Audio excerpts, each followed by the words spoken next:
ஈஜிப்டுக்கும் இடையில இருக்கக்கூடிய பார்டர் 113 நாட்களுக்கு பிறகு இன்றைய நாளில் திறக்கப்பட்டிருக்கிறது என்கிற செய்திகள் வெளியாகி இருக்கிறது. அல்ஹம்துலில்லாஹ். ஈரானை அழிப்போம், ஈரானை பிடிப்போம், ஈரானுக்குள்ள நுழைவோம் என்று மீண்டும் மீண்டும் அமெரிக்கா சொல்லிக்கொண்டே இருக்கிறது. ஆனா வெனிசுவேலாவுக்குள்ள அப்படியெல்லாம் அவங்க சொல்லி கொண்டிருக்கல. தட்டாலடியாக உள்ள நுழைஞ்சாங்க.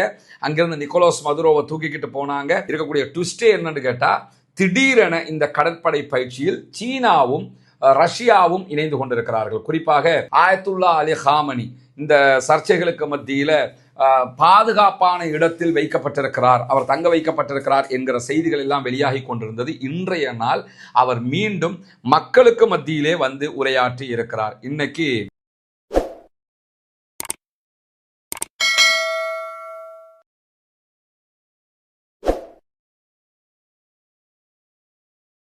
அன்புக்கினிய சகோதர சகோதரிகளை நம் அனைவர் மீதும் ஏக இறைவனுடைய அமைதியும் கருணையும் உண்டாகட்டுமாக என்கிற உயரிய பிரார்த்தனைகளோடு, பாலஸ்தீனத்தினுடைய காசா பகுதிகளில் இஸ்ரேலிய ஆக்கிரமிப்பு ராணுவம் 2 ஆண்டுகளுக்கு மேலாக நடத்தி வந்த ஒரு பயங்கரமான யுத்தம் 113 நாட்களுக்கு முன்பதாக யுத்த நிறுத்த விதிகளின் பிரகாரம் திறக்கப்பட வேண்டிய காசாவினுடைய ரஃபா பார்டர், அதாவது காசாவுக்கும் அடுத்த தரப்பாக ஈஜிப்டுக்கும் இடையில இருக்கக்கூடிய பார்டர் 113 நாட்களுக்கு பிறகு இன்றைய நாளில் திறக்கப்பட்டிருக்கிறது என்கிற செய்திகள் வெளியாகி இருக்கிறது. அல்ஹம்துலில்லாஹ்.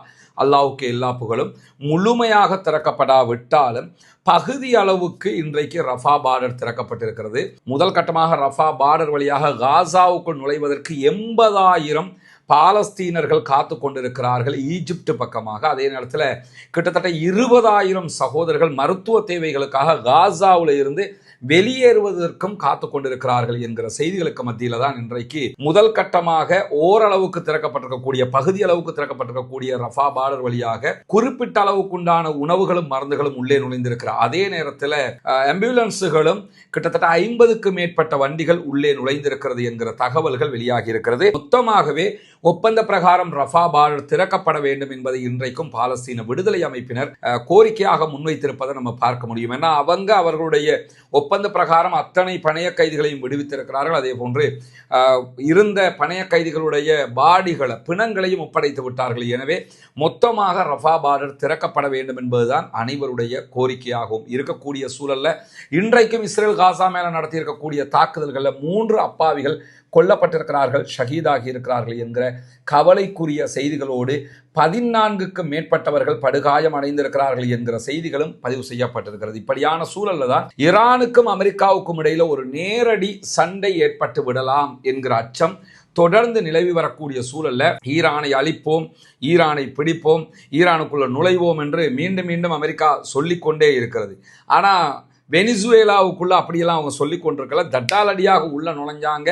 அங்கிருந்து நிக்கோலஸ் மதுரோவை தூக்கிக்கிட்டு போனாங்க. வெனிசுவேலாவை ஒரு கண்ட்ரோலுக்குள்ள கொண்டு வந்தாங்க. ஆனா ஈரானுக்குள்ள அவங்க தடாலடியாக நுழையவும் இல்லை. அவர்களுடைய USS ட்ரூமனாக இருக்கலாம், USS ஆப்ரஹாம் லிங்கனாக இருக்கலாம், கிட்டத்தட்ட 10க்கு மேற்பட்ட உலக அளவுல பயங்கரமான விமானம் தாங்கி கப்பல்கள், நியூக்ளியரை சுமந்துக்கிட்டு வரக்கூடிய கப்பல்கள், அணு ஆயுதத்தை சுமந்துக்கிட்டு வரக்கூடிய கப்பல்கள், ராக்கெட் லான்ச்சர்கள் என்று எல்லாவற்றையும் கொண்டு வந்து நிறைச்சி இருந்தாங்க. ஹார்முஸ் ஜலசந்தியில், அதாவது ஓமான் பார்டரில் கொண்டு வந்து வச்சிருந்தாங்க. இப்படியெல்லாம் வைத்துக்கொண்டு நாங்கள் அந்த தாக்குவோம் இந்த தாக்குவோம் சொல்லிக்கிட்டு இருக்கிறாங்களே தவிர இதுவரைக்கும் ஈரான் மேலே எந்த விதமான தாக்குதல்களையும் அவர்கள் முன்னெடுக்கவில்லை. இதே நேரத்தில் நமக்கு தெரியும், நேற்றைய தினம் ஈரானுடைய பந்தர் அப்பாஸ் துறைமுகம் திடீரென ஒரு மிகப்பெரிய ஒரு வெடிப்பு ஏற்பட்டிருந்தது. அந்த வெடிப்புக்குரிய காரணம் எந்த நாடுகளுடைய தாக்குதல்களும் கிடையாது, அங்கு ஏற்பட்ட கசிவுதான் காரணம் என்று சொல்லப்பட்டிருக்கிறது. ஏற்கனவே பந்தர் அப்பாஸில் ஏற்பட்ட ஒரு மிகப்பெரிய கேஸ் லீக்கால 1000க்கும் மேற்பட்டவர்கள் கடந்த ஏப்ரல் மாதம் 2025 கொல்லப்பட்டிருந்தாங்க, மரணிச்சிருந்தாங்க. அதனுடைய தொடராகத்தான் நேற்று ஏற்பட்ட அந்த வெடிப்பும் கருதப்படுகிறதே தவிர வேறு எந்த தாக்குதல்களும் கிடையாது. குறிப்பாக IRGC-யினுடைய தளபதி ஒருவரை இலக்கு வைத்து நடத்தப்பட்ட தாக்குதல் என்று சொல்லப்பட்டதை மறுத்திருக்கிறது IRGC. இதே நேரத்தில் ஈரானில் நேற்றைய தினம் இன்னும் 2 இடங்களில், ஒன்று ஈரானுடைய தெற்கு எல்லை பகுதிகளில் இதே மாதிரியான ஒரு வெடிப்பு ஏற்பட்டிருந்தது. அதற்கும் காரணம் அங்கிருந்த ஆர்ப்பாட்டக்காரர்கள் தீ வைத்ததுதான் என்கிற செய்திகள் வெளியாகி இருக்கிறார். அதே நேரத்தில் தெஹரானுடைய தெற்கு பகுதிகளில், தெஹரானில் இருந்து ஒரு 25 கிலோமீட்டர் தூரத்தில் ஒரு தீப்பற்றிய சம்பவம் நடைபெற்றிருந்தது. அது நாணல் காடுகள், கடுமையான ஹீட் காரணமாக காடுகள் தீப்பற்றி எரிந்த சம்பவம் தானே தவிர எந்த விதமான வெளிநாடுகளுடைய தாக்குதல்களும் கிடையாது என்பது உறுதிப்படுத்தப்பட்டிருக்கக்கூடிய இந்த சூழல்ல ஈரானை உடனடியாக ஒரு ஒப்பந்தத்திற்கு வாருங்கள் என்று மீண்டும் மீண்டும் அமெரிக்க அதிபர் டொனால்ட் ட்ரம்ப் சொல்லிக்கொண்டே இருக்கிறார். நேற்றைய தினம் அமெரிக்க அதிபர் டொனால்ட் ட்ரம்ப் அவருடைய விமானத்தில் நின்று ஊடகங்களுக்கு வழங்கியிருக்கக்கூடிய பேட்டியிலையும் என்ன சொல்றாருன்னு கேட்டால், தெஹரான் எங்களோட பேசிக்கிட்டு இருக்கிறாங்க, உடனடியாக ஒரு ஒப்பந்தத்துக்கு வருவதற்காக வாய்ப்புகள் இருக்கிறது என்று சொல்லியிருக்கிறார்கள். இதே நேரத்தில் ஈரானுடைய உச்ச பாதுகாப்பு கவுன்சிலுடைய தலைவராக நியமிக்கப்பட்டிருக்கக்கூடிய அலி லாரிஜானி சொல்லும் போது என்ன சொல்றாருன்னா, நாங்கள் பேசுறதுக்கு தயார்னு எப்பொழுதுமே சொல்லி இருக்கிறோம், ஆனால் எந்த விதமான நிபந்தனைகளும் விதிக்கப்படக்கூடாது. அணு செறிவூட்டல்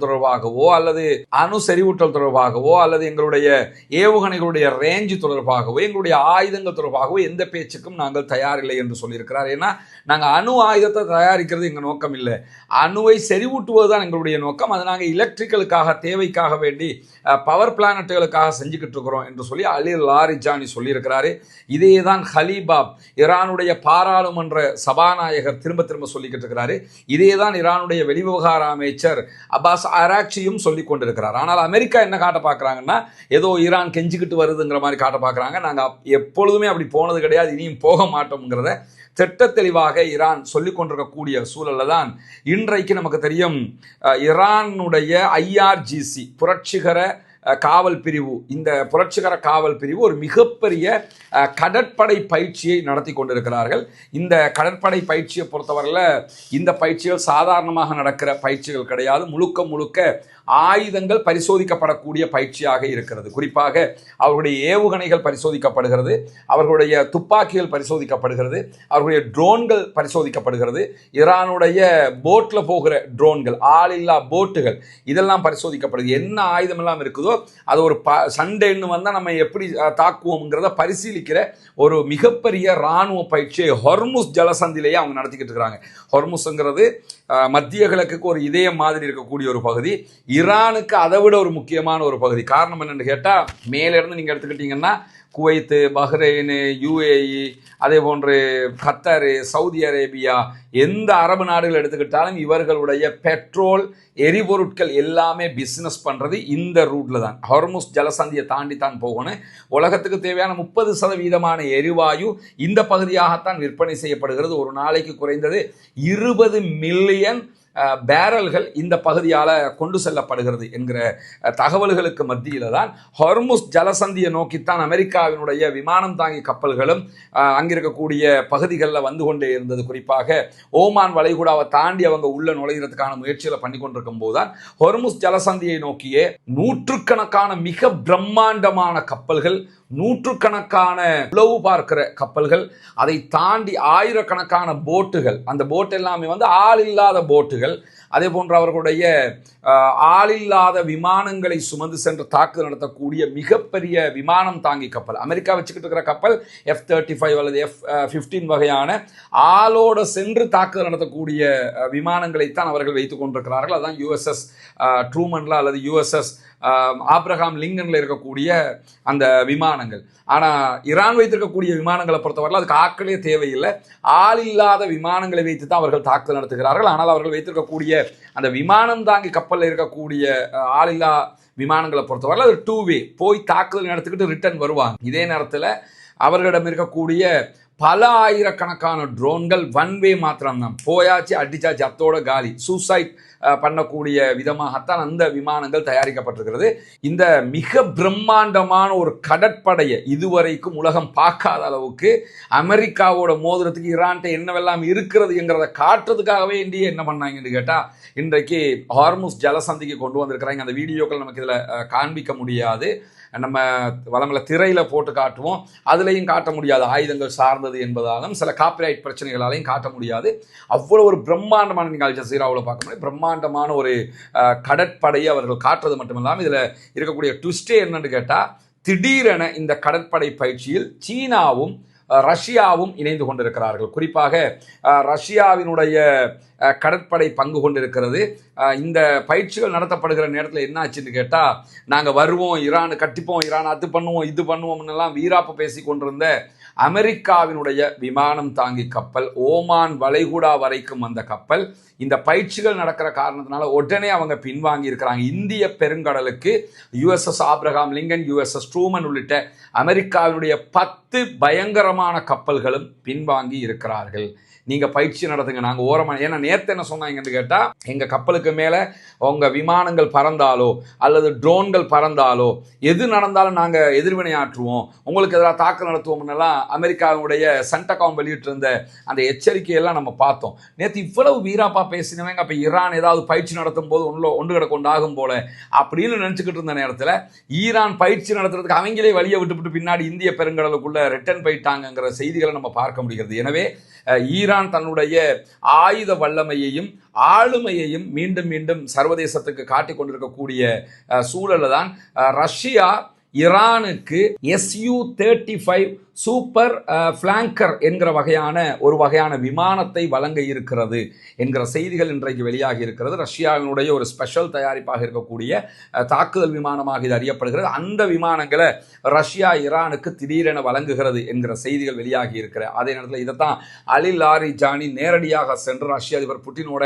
2 நாட்களுக்கு முன்பதாக பேசியிருக்கிறார் என்கிற தகவல்களும் வெளியாகி இருக்கிற அதே நேரத்தில் ஓமான் வளைகுடாவில் தொடர்ந்து ஹார்முஸ் ஜலசந்தி அந்த பகுதிகளில் 1000 கிலோமீட்டர் ரேஞ்சில் இருக்கக்கூடிய குரூஸ் ஏவுகணைகளை பல 100 மைல்கள் தொலைவுக்கு ஈரான் நிலைநிறுத்தி இருக்கிறது என்கிற தகவல்களும் இன்றைக்கு வெளியாகி இருக்கு. ஈரான் என்ன பண்ணுறாங்கன்னா, கடலுக்கு உள்ள நிறைய கடலுக்குள்ளேயே பங்கரை ஏற்படுத்தி வச்சிருக்கிறாங்க. கடலுக்குள்ள பங்கர்னா கடலுக்குள்ள இருந்து தாக்குதல் நடத்துகிற அளவுக்கு அதற்கேற்ற தொழில்நுட்பங்களோட அவங்க ஏவுகணைகளை கடலுக்கு கீழே வச்சிருக்கிட்டு இருக்கிறாங்க என்கிற காட்சிகளை எல்லாம் தொடர்ந்து வெளியிட்டு கொண்டே இருக்கிறாங்க.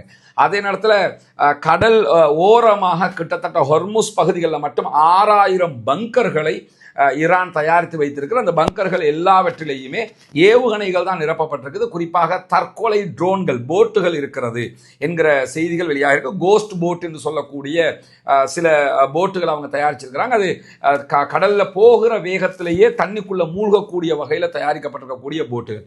இது எல்லாவற்றையுமே அவங்க தொடர்ந்து ஒவ்வொரு நாளும் ஒவ்வொன்றை காட்டிக்கிட்டே இருக்கிறாங்க. இன்னைக்கு அவங்க வெளியிட்டிருக்கக்கூடிய செய்தி தான் 1000 கிலோமீட்டர் ரேஞ்சில் போய் தாக்குதல் நடத்தக்கூடிய, 1000 கிலோமீட்டர் தூரத்துக்கு போய் தாக்குதல் நடத்தக்கூடிய அளவுக்கு உண்டான அவர்களுடைய ஏவுகணைகளை கடல் பகுதி முழுவதும் பல 100 கிலோமீட்டருக்கு கொண்டு வந்து நிலைநிறுத்தி இருக்கிறாங்க. ஒரு அட்டாக் வரும்போது திருப்பி அடிடா, ஒரே நேரத்தில் எத்தனை நாளும் போங்கிற விதமாக கொண்டு வந்தவங்க நிலைநிறுத்தி கொண்டிருக்கிறார்கள் என்கிற செய்திகளுக்கு மத்தியில் தான் ஹொர்முஸ் ஜலசந்திக்கு இன்றைய நாளில் சீனாவினுடைய நாசகார கப்பல் என்று அழைக்கப்படக்கூடிய அமெரிக்காவினுடைய விமானம் தாங்கி கப்பல் இருக்குல்ல, அதுக்கு ஈக்குவலாக இருக்கக்கூடிய சீனாவினுடைய லியோவாங் கப்பல் இன்றைக்கு வந்திருக்கிறது என்கிற செய்திகள் வெளியாக இருக்கு. லியோவாங்கை பொறுத்தவரையில் அது ஒரு ஸ்பெஷல் அட்டாக்கிங் கப்பலாக கருதப்படுகிறது. குறிப்பாக அது ஒரு உளவு பார்க்கிற கப்பல் தான். மெயினாகவே அவங்களோட வேலை அப்படின்னு கேட்டால் உளவு பார்க்கறது தான்.